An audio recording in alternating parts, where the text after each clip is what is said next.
thank you all for being here. I appreciate that you're here, and I appreciate the work that you all do.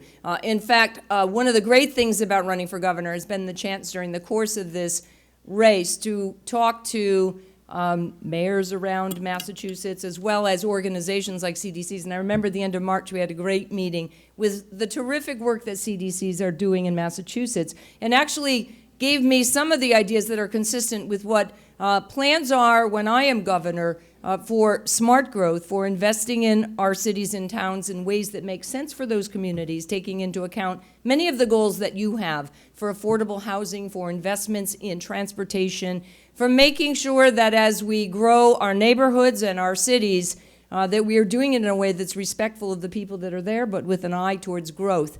And in a general way, what's important to me is making sure that we invest in early education and earn sick time for our workforce to make sure that every kid has a chance to have a good education regardless of his or her zip code.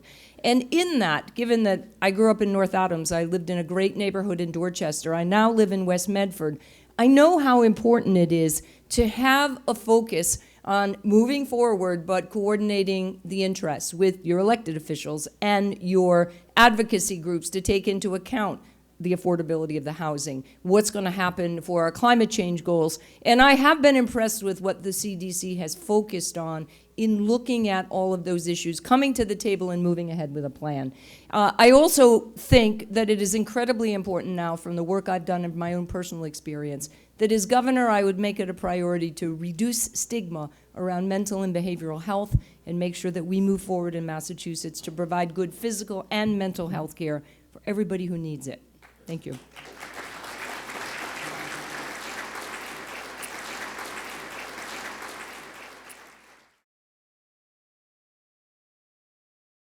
So absolutely, and at the minimum level fund, but let's talk about how and why we could invest more in that. I think every dollar that the state invests in that is paid off very well, because we do know, particularly as we're turning this economy around and trying to build a sustainable economy in our neighborhoods, around in our cities and towns, this ability to allow for new business owners, whether it's women or entrepreneurs or people of color who haven't had access to the supports they need to start their businesses, to keep them going, has been crucial. And because we know the ability to invest in a business, to grow wealth, to create equity is part of the way we do a sustainable economic growth, that support to me makes total sense, and it's been successful, obviously. I think I'm hopeful that we will need and can use even more as we look at our economy generally turning around. It's a key point of my proposals and why I'm running for governor, because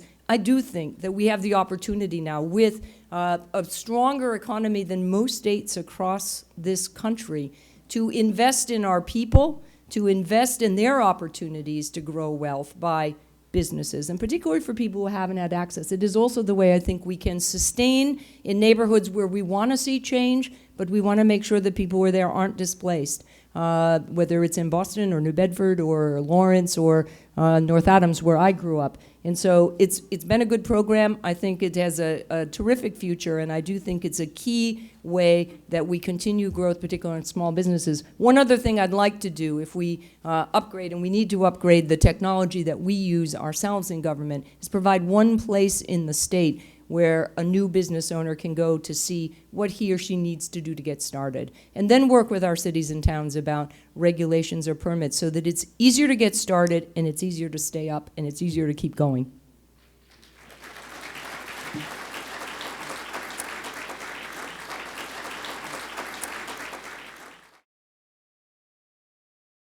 So first, that seems like a very reachable goal in terms of, again, investments in what I consider to be a very important part around the Commonwealth. We are probably short right now at least 50,000 units of affordable housing. That's a low end. We do have tools available. I'm probably the only candidate in the race who's actually worked on a 40B project. I did as a pro bono project when I was a starting lawyer to build a project in Sharon.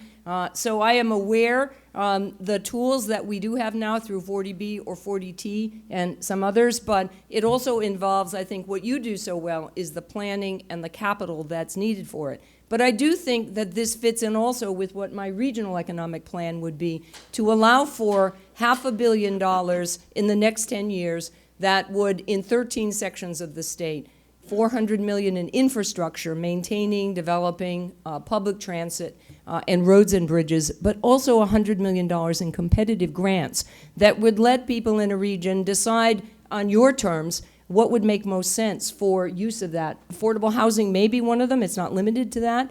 But my idea is, as yours is to let's do the coordination and the local planning. I hope to be a good partner as governor in providing resources, changing zoning if we need to do that, permitting, to make sure that many of the plans that you already have we can execute, particularly around affordable housing. The need is great. It's only going to get greater, I think, and we've talked through this race about homelessness, but also the need to keep and maintain our workforce here, and that's going to be a key part of smart growth in every part of Massachusetts.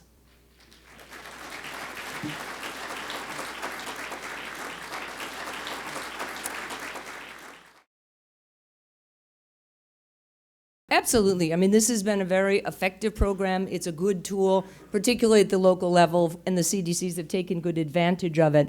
And I have seen, for instance, when you're able to leverage that, you also then get the interest and the ability to leverage private investment. Good example is we've worked with some of the money we brought back and the mortgage suits we brought against Wall Street. Not only did we put a lot of that into making sure we could keep people in their homes, to modify loans so that people weren't foreclosed upon. We've also used some of those funds to make sure in all of our major cities we've helped bring back abandoned properties, looking at ways we can invest in homes that have been abandoned, deteriorated, but get them back on the market. And so I think we've got a huge opportunity with a tool like this, particularly with all the planning that the CDCs have done, to use that very, very effectively. And again, from the ground up with the planning and the sort of multidisciplinary approach you take to doing this, to make sure we're doing it in a way that makes sense for those neighborhoods and those communities. It's absolutely emblematic of the way I would work as governor, to be a good partner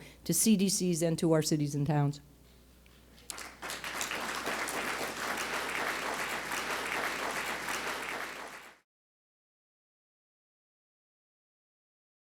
The answer may surprise you, but the answer is no.